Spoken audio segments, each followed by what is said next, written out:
Today we will be building the Ruined Windmill, an old, abandoned, and decrepit windmill inspired by some old English pictures and drawings. Now to start, I'll be taking this Pringles can and just sawing off the bottom 3 inches to clean it up. From there, I'll just trim off that bottom so that we can build inside of that or on top of it, and then just rip out that inner lining to get any kind of grease and debris out of there. From here, I just move on to the base, and to do that I'll just take a piece of scrap and just roughly trim out and draw just the shape that I'd like to have for it, with a little bit of a winding path leading up to the windmill and then some rounded edges around the sides. So I'll just take my utility knife and cut those off cleanly and set those aside for some later projects.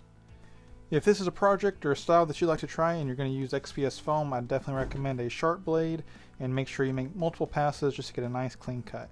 It's not as important when you're working on the terrain itself if you want to get kind of a rougher, not as uniform look, but to get those nice clean cuts, just make sure you're making multiple passes. From here, I'll just take a Sharpie and draw on a door, or the remains of what a door would be, and make sure that mini fits in there okay, and then just take my utility knife and slowly cut that out very carefully, not to cut through it or to cut into myself. Now once I have that on there, I'll just put that down on the base and kind of make sure it looks about right for the scale, and kind of figure out the positioning.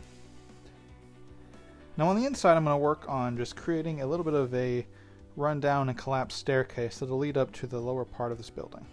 So I'll take a piece of that scrap foam and just kind of notch out some rough blocks into that I can pile on some bricks later on to make the collapsed staircase.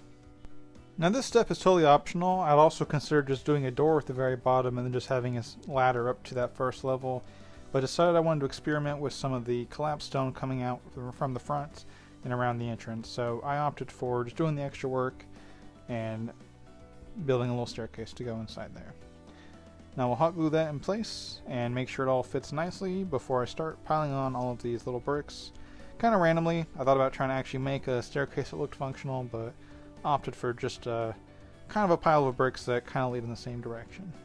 Now I'm sure many of my longtime viewers have noticed my absence over the last couple months, and that is just due to I was getting a little bit burnt out trying to rush these videos out every week, and then I've decided to transition into a slower pace where I'll actually be able to give myself more time to work on projects I'm a lot more passionate about. So from here on I'll be doing less videos, or less as often, but I'll be taking on larger projects. Now for the brickwork, I just again decided to just do individual bricks. I really find that I really like this style, and I think it looks a lot more natural and gives it a lot more character when you just randomly place these bricks up here and maybe put them in diagonal or misplaced, just to make it look like it's been worked on and repaired over the years. And I think just the texture alone, once you're done, just makes it look a lot nicer. So here that is all complete. Now I'll do the final test fit before I glue it there in place, and I'm pretty happy with how that looks. So at this point I was really getting excited for this project, just seeing it all come together, and was looking forward to the final result.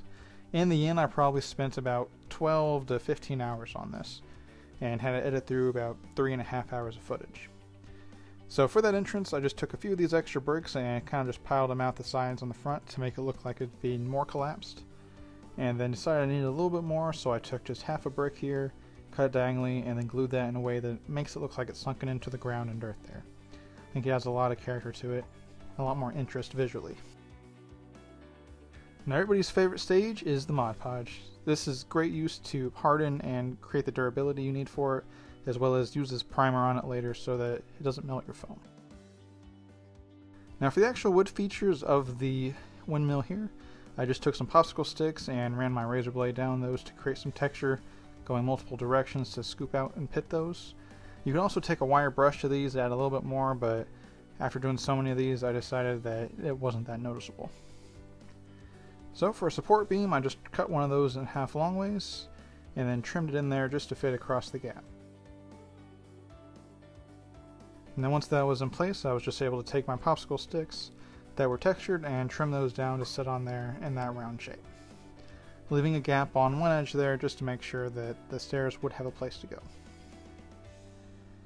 Now for the first actual wood floor, I just took a piece of this paper plate and cut a circle into it, just tracing around the remainders of that Pringles can, and then gluing popsicle sticks over the top of that, and then very carefully taking my time just to trim out that circle around there.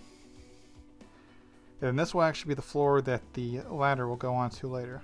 So it needs to look functional and nice still. Now, getting that to actually glue in place was a little tricky, but I was able to just hot glue those 3 in place, and from there it was just more support. And it really wasn't that bad. It was just being very careful to make sure everything lined up properly and looked uniform, especially around that gap around the top edge of popsicle sticks. From there, it was just filling them in, leaving some openings for possible archers or anyone to be able to shoot down through there, and also just be able to see in there a little bit better. And I also took some popsicle sticks and just broke them up and took splinters and fragment pieces just to make it look a little more ruined and decrepit, and just kind of push those down into the foam or hot glue them over the top of the other boards here, which I think really adds a lot of style and character to this build. Now from here, I just took some round skewers and decided to add a little bit of a walkway around the edge here that would be used to access that ladder that would go up to the next floor, since this building had been falling apart over the years. I find this process a lot more enjoyable if you give your project a little bit of a story that kind of helps you understand what's going on here and why the decisions for the build were made in the first place. So to add this extra bit was a nice way to kind of bring it to life, even more so than just having a little ladder on the inside, but actually makes the exterior more functional and I think look nicer. So for that top floor, I really just repeated that same process and just hot glued the bottom of those around the top there, like they'd just been nailed right into it, making sure to leave more gaps and openings. Now for the ladder, I just took one of the textured popsicle sticks and ripped it down the center, and then took some fragments and glued those across there, making sure to leave those steps far apart enough that you could actually see through the build. And for the roof, I just took another ring of the paper plates so that I could fold that around and have a little bit of shell over the roof there. Now for the actual windmill part where they'd be sticking on, I just took a piece of this balsa wood and trimmed down that end just to a rounded bit in a way that would still be structurally sound. They're mounted on the inside and still just provide that additional support for the windmill itself. Now for the shingles, I just took some more of these textured popsicle sticks, which ended up being probably the biggest project of all, was creating all these textured popsicle sticks that would work as the planks and shingles, and just start gluing those around, making sure that each of these point towards the center, and just having to go through and kind of trim some of these in place just to make sure they fill in the gaps here and all maintain that same directional look. This part did take a while, but I think the result was pretty good and I'm pretty happy with how that looked. I just took my utility knife and went through and trimmed out any of the little bits of cardboard that were still showing. So just hot glued that in place, and then it was finally on to building the windmill. So for that, I just took some of these wider popsicle sticks and repeated that same process of texturing them using that steel brush to try to just kind of deburr them a little bit, and then I could go on to the construction, which was just taking a few more of those trimmed down pieces of popsicle stick and gluing those together, making sure that there was any kind of super uniform look to make it look older, and then just hot gluing some boards across that gap to support it and connect them. So a test fit just to see how it looked on there before I started painting it, and I was pretty happy with that. So for the wood, I decided to actually do a wood stain this time just to see how that came out, and it did look a lot lighter after it had dried, and then from there I could move on to the painting of the stone and dry brushing. So for that stone, I just took the red and yellow sponge method and put that all over there, blotched randomly. And then I just took my gray brush and did some overbrushing to start toning that back down, leaving that nice color variation underneath. Now once it had dried, I took my small makeup brush and just some lighter tones and started dry brushing on there just to make sure it caught those edge highlights and corners, and continued to drive up that contrast and color variation. I used probably about 3 different shades of gray to do this, all the way up until I got to white, but you can really do this in as many layers as you like, and just depending on the scale and the style you might change your mind, and you might even use different colors or shades. So after that was all done, it was just pretty much the washes left on that. I did dry brush the same light white onto the wood to make it look a little weathered and tie the whole color scheme together a little better. And then for the actual ground coverage, I just took some of the glue, sand, rocks, and some paint just to make a nice paste pretty much to go around that.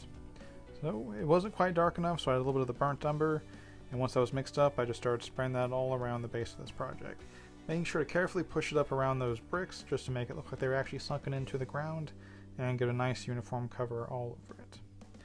So once that was still wet, I went ahead and put some more rocks and pebbles around the edge to make it look a little more textured and add some variety. And then from there I just took my makeup brush and dry brushed some of the nutmeg on top of that. And then very light white just to grab some of those stones. Now for the wash, it's just primarily burnt umber and just a little bit of black to create a nice muddy look to it. And I'm just applying that to the entire project, which kind of tones down some of those white highlights, but still leaves plenty of contrast there. And then I can move on to the flocking and grass from there. So this is probably one of my favorite steps of all, is just putting in this moss and tucking it anywhere the water might pool up, or just anywhere it adds a nice bit of texture. You can also use this to cover up any mistakes or joints and gaps in there. Now for the base, I just took some standard flocking and some PVA glue and spread that around the base, making sure to leave that path that I had planned for earlier, and carefully sprinkle that over the top of that, making sure to get a nice even coverage all around the entire base. And once that had dried, this project was complete. So this is the final result for this project. I really had a blast making this and really enjoyed being able to take my time more with this project. I really look forward to the future projects I'll be having in store, and I'm just happy to be able to take more time with them and enjoy that process more.